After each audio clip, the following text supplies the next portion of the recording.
Hello. Yeah, it's me again. I'm back here. Yeah, sitting on my bed. Just thought, it's a bit late on a Sunday night. I got work in the morning. So why not bring you all another movie review? So that's what I thought I'd do today. So I went to the cinema today and I went to see a pretty good film. Actually, I went to see a pretty good film called The Suicide Squad, which I think a lot of people may have heard has come out and has got really good reviews. But we're not going to be we're not going to be reviewing that film today. No, my friends, because we're going to be reviewing the 2016 version of Suicide Squad, just called Suicide Squad.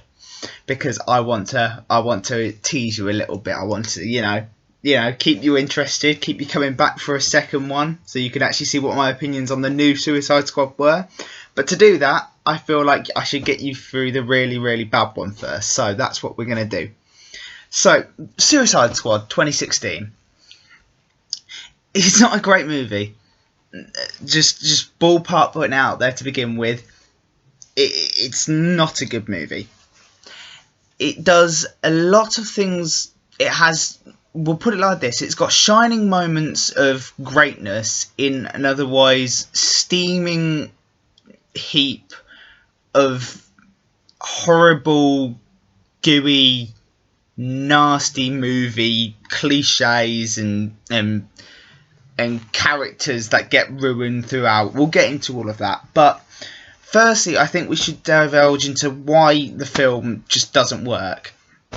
And to do that, we need to really start with the story, because that's what a movie is at the end of the day. It's a story put on the big screen for us to watch. So, the plotline of the Suicide Squad, for anyone who hasn't watched it, basically, Amanda Waller is a government agent, and she puts together this group of super villains from the DC comic book universe to basically go take down an evil threat that's been causing chaos, because she thinks that the next Superman might not be a good guy. So she puts together this group of evil villains to see if they can do some good.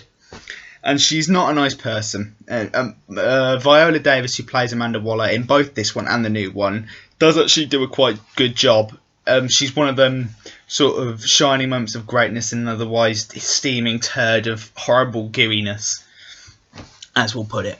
So yeah, that's basically the storyline. She sends in this group of this team of hero or like villains, really, composed of Killer Croc, Harley Quinn, Deadshot, Captain Boomerang. There's a few others mixed in there as well. So yeah, it sounds like it's going to be good, but then you sort of watch it and you sort of realise, this really doesn't go anywhere, does it? The villain of the movie is just, she doesn't really do much. She just sort of turns people into flies, I think. I don't know, they're like rock fly monster things. I don't really know what they are. She's called the Enchantress, and she's really just not a good villain at all.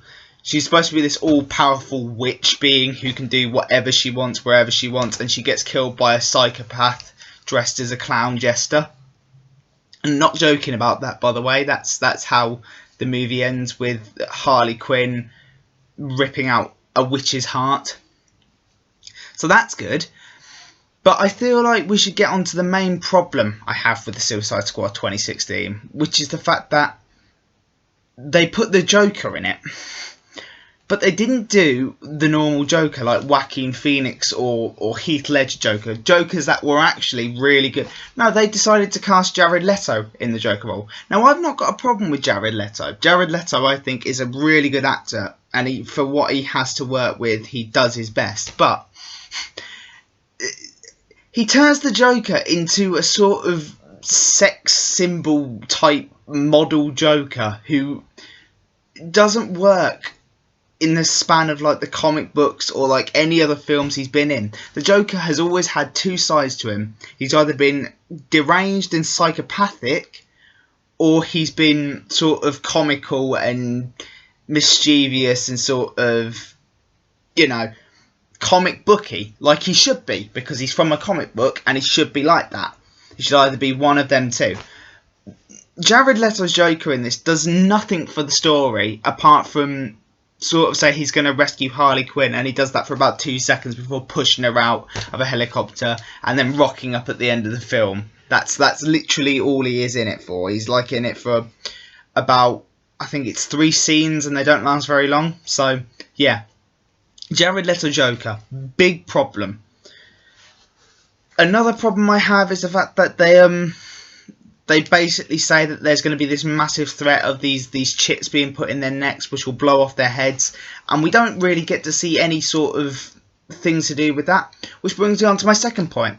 It's supposed to be the Suicide Squad. There are like 2 people in this film that die. Now, as you'll come to learn from the new Suicide Squad, a lot of people die, which is how a Suicide Squad should work. From the title of the name, Suicide Squad. People should die. About 2 people in this first Suicide Squad 2016 die. That's literally it. It's for the title of it, the film it's trying to portray, which is this group of vigilante heroes or villains that are going into battle, knowing full well they're going to die, and to have only 2 of them bite the dust in very mediocre fashion. It's really appalling to see for such a good film as well, that had such good potential with the promotional material, with the soundtrack. The soundtrack to this film, I will say, is bloody brilliant, but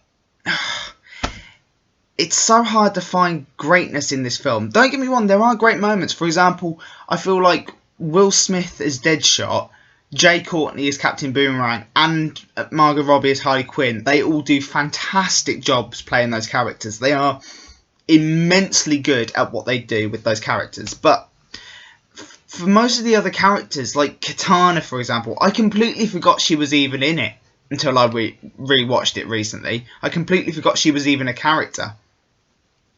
Rick Flag is just, he's like sort of cheesy with some of the lines he has. He doesn't really feel like he's like properly Rick Flag from the comic books. He doesn't feel like he's Rick Flag from anything we've seen him in, like the graphic novels or the comics or the TV series.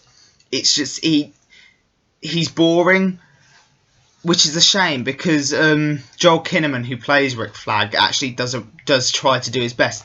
The actors in this film, I feel like they get shafted really heavily, most of them, because it's the writing. If nothing else, it's the writing about this film which completely ruins it.